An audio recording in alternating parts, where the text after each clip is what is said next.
We always have a blast chatting with our guests about all sorts of different topics, but sometimes we go off the rails and dig deeper into their automotive and motorsports pasts.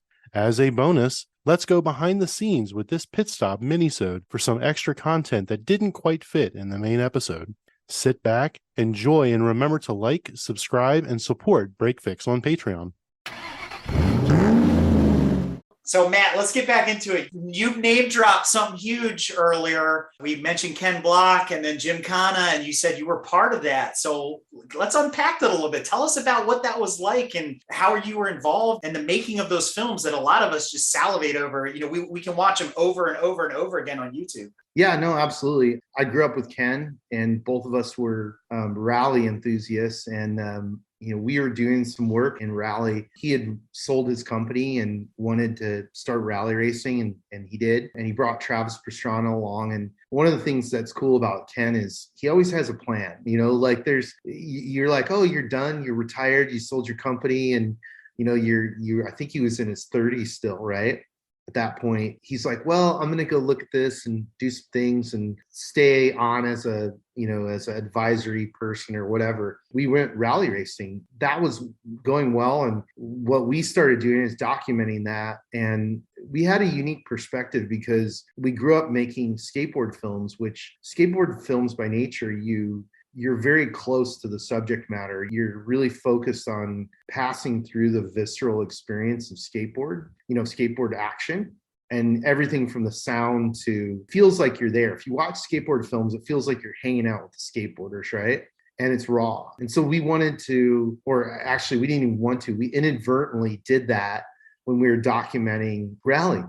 And so we started putting out video content, and this is right at the beginning of YouTube. So we were putting out video content at the time on like Flash Player and Windows Media and Real Player. Yeah, it's like every time you had to do a post, you're like, no, we have to put it up in these 5 formats. And it was a pain in the ass, to say the least. And YouTube came along, and at the time, everybody was just suspect of it. They're like, what's the scam? It's a game changer. Yeah, what's the scam though? Like, we were all looking at it going like, we know how expensive video hosting is. Like, what's a scam? So we were just trying to figure out how to bring attention to rally racing and the incredible vehicles and the incredible performances of the drivers. Ken had kind of looked at Gymkhana and come up with this base concept of, what if we build a 4-wheel drive Gymkhana car? I'm like, yeah, it sounds sick, but it sounds expensive, and all these different hurdles. And he did it. He took his own money, and everybody has these theories about like how Subaru funded it or somebody else. It wasn't. It was in the beginning, Ken was taking his own personal money and funding the racing and funding really everything. From that point, we collectively concepted, hey, we want to try and capture all these special moments within one video. We knew that we couldn't do that out on a rally course. We had to do it in an environment that was a little bit more attainable. We knew that people were doing different events in El Toro. We went up and looked at it, and to be honest, like, it was really sketchy. One of the things that I remember clearly about Gymkhana 1 was, we had this opening drift idea where Ken was going to go down about 100 miles an hour and throw the car sideways and drift the car and do a 4-wheel drift. And it was going to be rad, right? Well, I'm out there. First, I'm looking at the car, and it wasn't fully caged. It was a car that was prepared by one of the guys here locally who's a really well-known Subaru car builder, Court Crawford. And, he put like one of the sissy bars in the back. I remember looking at that going, I thought this car was caged, right? That was the first thing. And then the second thing was I was looking at the lips on the runway, and there were lips that were like 4 and 6 inches tall. So in my head, I'm imagining Ken throwing it sideways, hitting a lip and doing a pirouette and landing on the roof and dying. And I'm sitting there going like, yeah, that would be really bad if I killed Ken at this point in his life, Yeah, right. And, look, we went out there and we did it, and I think we completed it in 2 or 3 days. It was a team of myself and my brother and a couple guys that worked for us at the time. And, we put together the shots and the stunts, but really it was filming like a skate film. Like, in our heads, we're like, we're making a skate film with a car. that was really the beginning of it. And I thought it was going to be really good. I had no idea. Nobody did really, and again, like Ken financed part of it. We financed part of it, sweat equity and equipment and all that type of stuff in the beginning. And we just thought like, hey, this is good for everybody. And let's see what we can do. Right. And obviously it took off, but it was funny because when we first posted it, we did the same thing where it's like Windows Media Player, QuickTime, Flash, all on a web host, and people started watching it, a lot of people. And then the web host company calls us and they're like, hey, you're going to owe us a lot of money. And so then we quickly then put it on YouTube and it exploded. It was really interesting for us because my biggest takeaway wasn't that we were some geniuses or we did something that nobody else could have done. What our takeaway is that people were dying for good content. They were starving for it. And, there was all this bullshit that was constantly put out in the automotive space. And I don't think since, the films like Climb Dance was a huge influence on us, Rendezvous, some of the other early films that were shot, on film about Le Mans and the things that McQueen shot and Garner was involved in, and people that were racers. And they were like, look, we don't care. Put the camera on the front of the car. This is how we get the shot. Right. And so that was kind of our mindset. And that was really due to our history in making films with skateboarding, because you kind of had this cavalier style of filmmaking. So I have to pause you because this is fascinating. You should see Drew's face. He's just like in awe here. You name drop something that I don't think a lot of people, except for folks that maybe grew up in the Group B generation like I did, know the term climb dance. That's Ari Vatanen's run to the top of Pikes Peak in the Peugeot. That is an incredible film. I actually have a copy of it. I have it privately stored on YouTube so I wouldn't lose it. Something like that to provide you that inspiration. Hats off, mad props. That's a reach right there. Outside of Rendezvous, which was one of the original car films shot in Paris, all in one go. We talked about that actually on a previous episode with one of our guests, Paul Wilimowski, who's from Hollywood, and how that film influenced him and whatnot. There's a lot of mystery and allure behind Rendezvous as well. But again, we're all petrol heads of a certain age. So right. It's really cool that you bring that up. Yeah. So I got to say what you just said, Eric, but that inspiration you got, Matt, springboarded you guys to create what you guys created. And I want to say it was like the mid 2000s when I was introduced to that video.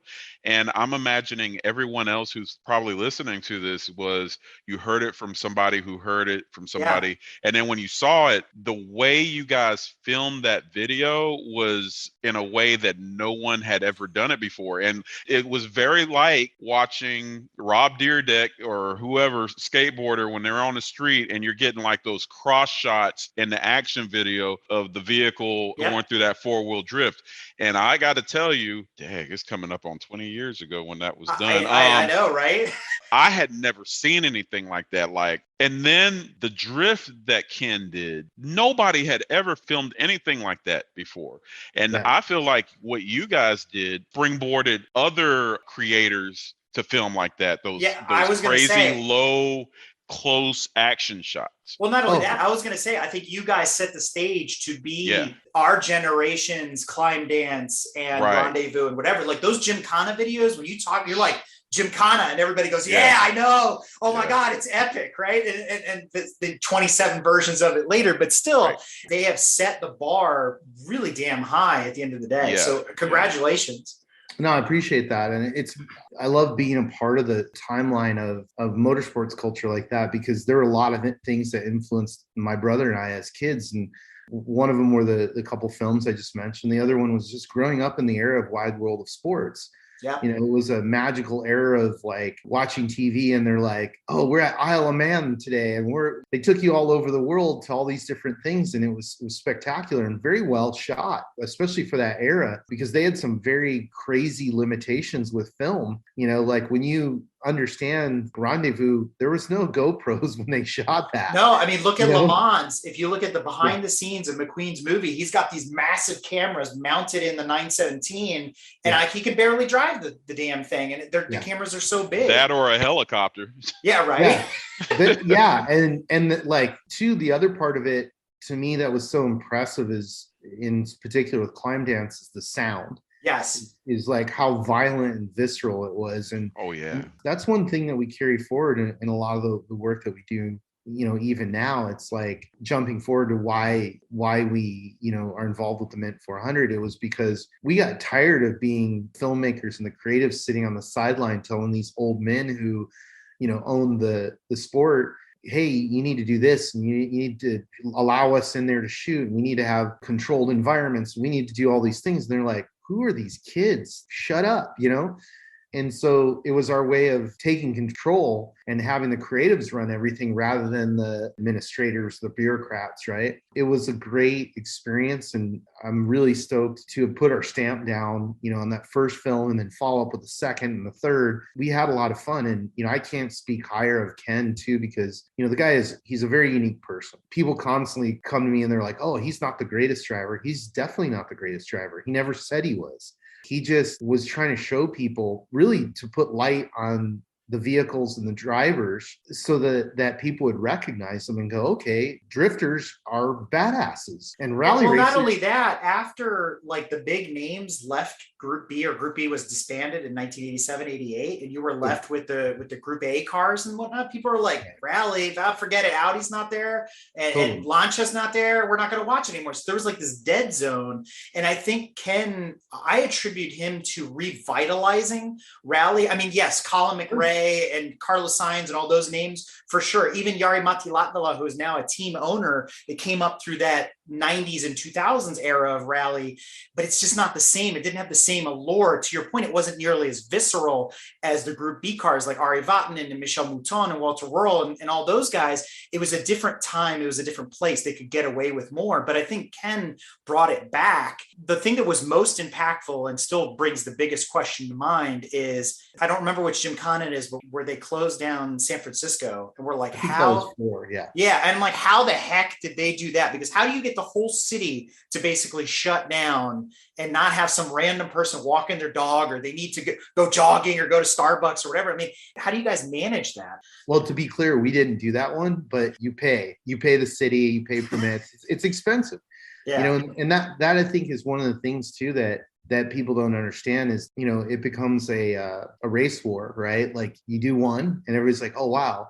Well, we can do that too. Yeah. And then number two, we're like, hey, let's go to Port of Long Beach and tap the dock and, do some camera effects and, bring Rob in and do some different things, kind of, make it have a wider appeal. Then when we got into Gymkhana 3, we're like, how do we wall ride the car? That was at the Autodrome, right? Yeah, that was at the Autodrome. We basically pissed off France, entirely. But, again, it was a lot of fun, and there were a lot of challenges, and it was awesome. We had a great time doing it. So let me ask you this. So, when you watch the videos, they're so fluid. The editing is so seamless. Like you can't really tell, where one stops and the other one begins. Obviously, it took multiple days, as you said, to put it all together. I remember watching the Roof Yellowbird videos, if you remember those, of the guy in the loafers famously driving, the twin turbo 911 around the Nürburgring. And you could tell where there was oops moments. They cut that video and put it back together. And you're like, oh yeah, here he comes around that corner again. And you're like, that isn't right. So, what were the technical challenges with doing Gymkhana? Like, how many takes did it take? Did you destroy any of the cars? Like, oh yeah, we were wrecking the shit out of stuff. Like, that's the thing is like, it's funny. It's, after Gymkhana, we went on, we did a series of films for Polaris called XP1K. By the time we got to that, we're like, look, we need 3 cars. We need 4 cars because we're going to wreck a car and we can't stop production. We just need to, we need to drag that car out, have the mechanics start working on it, and put the guy in the next car. And a lot of the stunts, you're trying stuff that you're like, theoretically, we think we can do this, right? And we're literally going, okay, well, Ken, I think you need to go 40 miles an hour into this and then hard brake and rotate the car. And he's like looking at me going, based on what? I'm like, that's a starting point. Like, let's do it, But to your point about editing, I mean, that's my brother. That's one thing that it's very special about us as a team is that he came from a music background. So he was trained as a music engineer. And so he sees things as a music edit, as a song, right? And a song has to have beats, right? And it has to work together. And if you're offbeat at all, people they know it's wrong. And so he approached editing the same way. So the level of detail that goes into the editing was really all my brother. And it's funny because it's often something that's not talked about, but you can see it now in other films that get made that they're not as fluid, and Very they're not purposeful. thinking about their shots. They're not thinking about, all the different variables. I can tell you, like, I mean, we painstakingly poured over all the details: time of day, angle of the sun, composition, color of the car, like just on and tried to make it better. And the lens choices and camera techniques. And now it's funny because I feel like I ruined the world with slow-mo, because we were some of the first people to really utilize it. And now it's completely overused. And it's like bullet time in the Matrix, right? Once Yeah. you figured it out, everybody does it now. Yeah. And then the other thing too is like being a petrol head and going like, okay, look, this part of what the car is doing,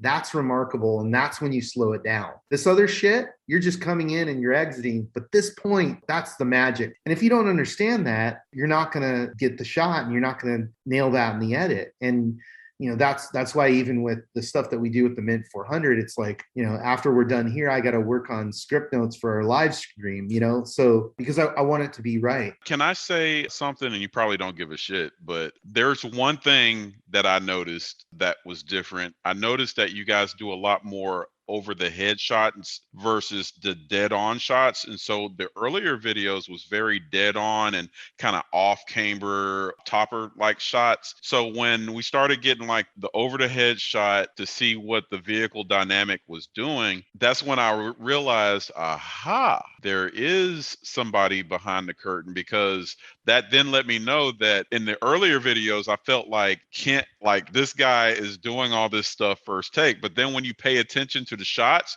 you see the different tire marks on the ground and say, oh, there was about 3 runs right there in that scene. Sure. Yeah, you have to pay really close attention. Yeah. And that's what fooled me in the earlier videos, because I feel like it was a lot more dead on, so we couldn't see all that. That's just camera technique and like us getting to the point where Gymkhana 1, we had no budget. Like, so we were like, hey, we shot it entirely on Panasonic HVX cameras, which at the time were like cutting edge. We were some of the first people on the West Coast to get our hands on them. They were the first digital cameras to have, slow-mo at 60 frames per second, right? Which was pretty remarkable for the cost of the camera. When you go back and you even look at the rally stuff that we did, it was like we would go out into a stage, we'd find the outside of a gravel corner. I would dig a hole, I would stand in the hole with the camera and then put PVC over the front of the camera, knowing that I was going to get hammered, just so we could get the gravel moving in slow-mo. Nice. Oh, wow. And we weren't making any money at that point. It was like fun. It was fun. But that's the stuff that people don't appreciate about what goes into doing that kind of stuff. Is you had to dig your own hole to stand in to this whole apparatus to get one shot of some gravel flying in slow motion. I mean, that's a lot of dedication for what, a second or two of a video. One shot. Yeah. It's interesting. It's like one of my favorite, as you can tell, I'm a big food guy, right? I'm definitely not a skinny man. There's a series that came out called Chef's Table on Netflix. I don't know if you've seen it. Yeah. But I love it. And I really hope that somebody produces a series like that on cinematography, because I know a lot of different cinematographers who are much the same way. And for us, being car guys, like I can tell you, we drive around. I go spend weekends looking at locations of like, hey, I think we can do stuff here. I want to go look at it. I'm in the middle of wherever, the desert, different countries. Took a vacation to Japan to look at some stuff there. Pissed my wife off, but it's part of the deal. If you really are passionate about something, then dedicate yourself to it. Go all the way. Don't half-ass it. And there's always going to be compromise that you're forced to do, whether it's budget, sponsors, or people paying for stuff that you're doing and they don't understand it. But what we try and do as much as possible is set up a situation where, whether it's us or people that are working for us, where they can really thrive and be creative and take those risks and try things. And you know what, not everything works, but if you're not trying stuff, then it's all going to be the same. And unfortunately, I see a lot of that out there. I see a lot of like, hey, I have a red camera, I'm just going to shoot everything slow-mo. And then I look at it and it's like crappy light, crappy composition. Like, it's like, meh, that's not good content. I always use music analogies. It's like, I feel like, the first 3 Gymkhanas were like the first 3 Metallica albums, right? And then consequently after that, it was a lot of copying, a lot of the same stuff. Totally fine, right? But it's not those first 3. I'm really proud of the work that we did back then, in those films. But I think it's interesting because I'm glad that it influenced a whole generation of filmmakers to go out and make different films, different disciplines. That was part of the point. And that's what we had in skateboarding. We had a war, it was like every skateboard company would drop their skate film, and you were always at war with each other, trying to one up each other. Even to this day, like I said, we did the XP1K series for Polaris, which was very successful. We did some really wild stuff with RJ Anderson and a Polaris Razor. We continue to look for those opportunities. I mean, our goal and kind of our mandate when it comes to that type of content is to go find the best drivers, the best vehicles, and the best locations in the world and show people. It's a question like, why did you guys fall in love with rally? I could tell you the moment I fell in love with rally, and I'm sure you have similar moments, but it's because I saw something incredible and went, wow, that is an incredible moment that happened. And so for us, how do we capture that and share that with other people so then they can fall in love with it? And whether that's rally or drifting or off-roading, that's what we're interested in doing. All I have to say to that is amen. Amen. So Matt, normally on a pit stop, we ask all sorts of fun questions like, if you had $1 million, what kind of car would you buy? 60th car of all time, this and that and the other. But, we're going to spare you that because I have a really important question to ask you that goes right in line with everything we were talking about, which has to do with your friend Ken Block. There's names in the, let's say, the motorsport world that are synonymous with certain cars. You hear Hurley Haywood, you think Brumos Porsche. You hear Colin McRae, you think Subaru. You hear Ken Block and you think Ford Fiesta. Sure. What do you think about him signing with Audi? I think it's cool. Like, I think you've got to take those opportunities. It's really weird to be giving somebody the gift of what I feel like we gave Subaru, and then, later on we gave Ford, and yeah, they paid for it. But I would always argue the fact that what they paid and what they got were completely off balance, right? I'll give you a little analogy. An average television commercial for a car is north of $1 million. There's very few of them that you remember. So when you look at that level of money that's being spent on selling a car, knowing what we achieved with Gymkhana with Subaru and then with Ford Fiesta, I mean, as far as America goes, Ford Fiesta was a pile of junk. And then all of a sudden, a whole generation of kids wanted a Ford Fiesta. Same thing with the Subaru STI. Like, what was interesting about that was that car was dope, and you had a generation of kids who were car builders with the whole Honda movement, and they weren't quite mature, or they hadn't graduated to a BMW because of money and different things. So there was a gap. But there were also Volkswagen defectors in there too. Right? The dubbers went to Subaru as well. Yeah. And so we recognized that and we're like, look, this is a dope car that nobody knows about it. Even Subaru, they didn't understand what they had. And I'm like, this is a car of a generation potentially. And what we did with that vehicle, it lives on forever. It doesn't go away. It's not like a television commercial that like you stop paying for and it goes away. We stamp that into the cultural timeline of automotive forever. And I think people are still trying to recreate that magic with the new cars, and it's not quite the same. Again, it's like you have to get down to the basics, right? I'll use the Metallica album again. It's like, I'm a big Metallica fan, but like their new albums, like that's not Metallica.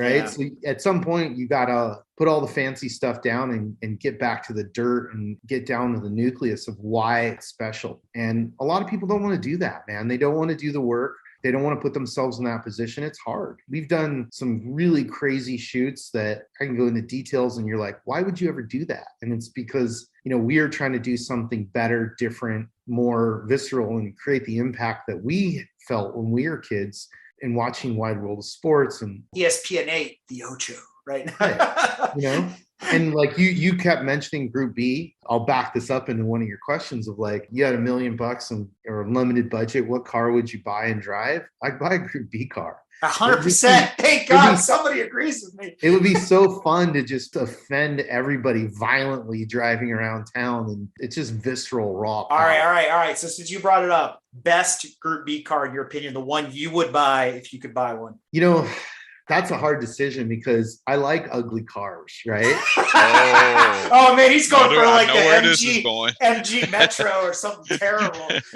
No, I don't know. Like that, honestly, that would be a really hard decision because, like, you know, the funkier, the better, the more like, you know, in your face, the better. So honestly, it'd be hard to decide. But I mean, even the Audis were dope. So, you know, it just depends, right? Personal note, I've owned a UR Quattro. Never drive your heroes. I'm going to say that. I've driven an R5 Turbo 2. Never drive your heroes. Just going to repeat that again. I've driven a bunch of the homologated cars or owned a few, but I'm fun to look at. I remember that car. But I'm right there with you. I think because I grew up in a VAG family, I'd have to buy an Audi S1 or even a long wheelbase Audi, just because there's nothing like the sound of a 5-cylinder. All the boxer engine fans, I'm sorry, the 5-cylinder is a dragon with its tail on fire. Wide open. And that, dude, that's it's funny because that's part of it. It's like really this hit home with me. We did an event in Germany years back called Power Days, and we took Ken Block and we took BJ Baldwin. The idea was that we were going to go show Europe what we were doing and connect rally with off-road. And so we took trophy trucks over there and, you know, we did this big event and, you know, it was really cool. But one of the things I learned is that the power of sound. We started the trophy trucks up and started backing them out of these sea crates. Thousands of people just surrounded us. They're like, oh, that sound, that's incredible. I'm like, yeah, it's cool. This isn't even a big block. Like, this is just a, you know, small block V8. Like, it's straight pipe, so it's a little bit more violent than normal, but they couldn't understand the sound. I realized at that point, unless you grew up in North America, you've never heard that. Or like, Australia. Yeah. And it made me understand like how valuable sound is to your experience, right? And whether it's on film or whether it's you there in person and you feel it in your chest, right? Yeah. So that I think was one of the things that was magical about the Group B era was like you'd hear these vehicles and you're like, it's going to explode. It sounded like it was going to blow to pieces. And it got louder and more violent as it got near you or near to the camera position, you know, and they were just spectacular horsepower, spectacular drivers, spectacular crashes. It was totally punk rock. And I think that that's a very important thematic to hold on to in racing. It's like, look, I'm a race promoter. I understand all the problems that we have with insurance and you know, all these different things, but we cannot lose that punk rock ethos of like, look, at the end of the day, what we're doing here is we're having a polite fist fight. And when we forget that and we make it too poofy, then there's no point. Well, and we say that all the time in the road racing world, that if you want to go to a professional event and you want to get close and you want to get in the pit and you want to see engineers and you want to see drivers and take, you know, selfie with anybody that's there. Jan Magnuson is an example, right? I mean, we did that. IMSA is the way to go. WEC, any of the prototype or GTLM cars. I mean, you can get in there with those guys and they'll talk to you. They're super friendly. You go to an F1 event, no offense, they're great to watch. They're a lot of fun, but it's always, everything's at arm's length and it just doesn't have the same draw.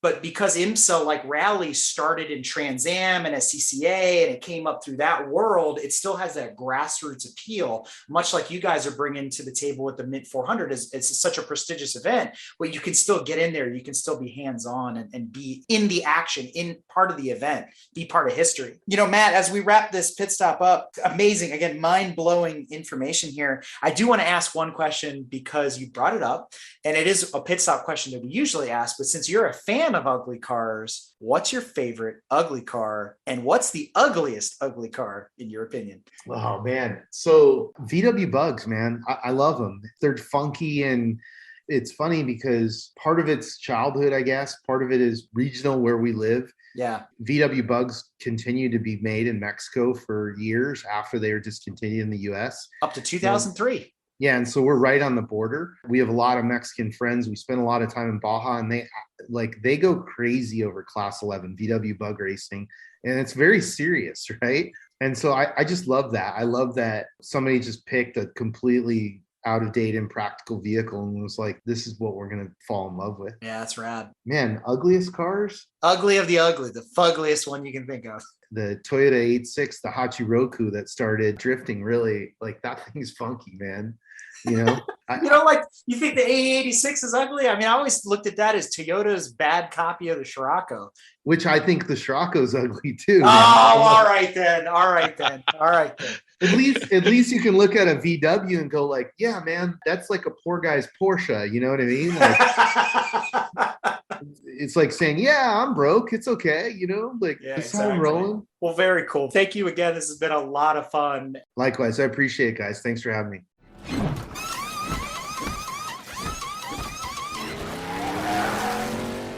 We hope you enjoyed another awesome episode of Break Fix Podcast, brought to you by Grand Touring Motorsports. If you'd like to be a guest on the show or get involved, be sure to follow us on all social media platforms at Grand Touring Motorsports. And if you'd like to learn more about the content of this episode, be sure to check out the follow-on article at gtmotorsports.org. We remain a commercial-free and no annual fees organization through our sponsors, but also through the generous support of our fans, families, and friends through Patreon. For as little as $2.50 a month, you can get access to more behind-the-scenes action, additional Pitstop minisodes, and other VIP goodies, as well as keeping our team of creators fed on their strict diet of Fig Newtons, gummy bears, and Monster. So consider signing up for Patreon today at www.patreon.com/GT Motorsports. And remember, without you, none of this would be possible.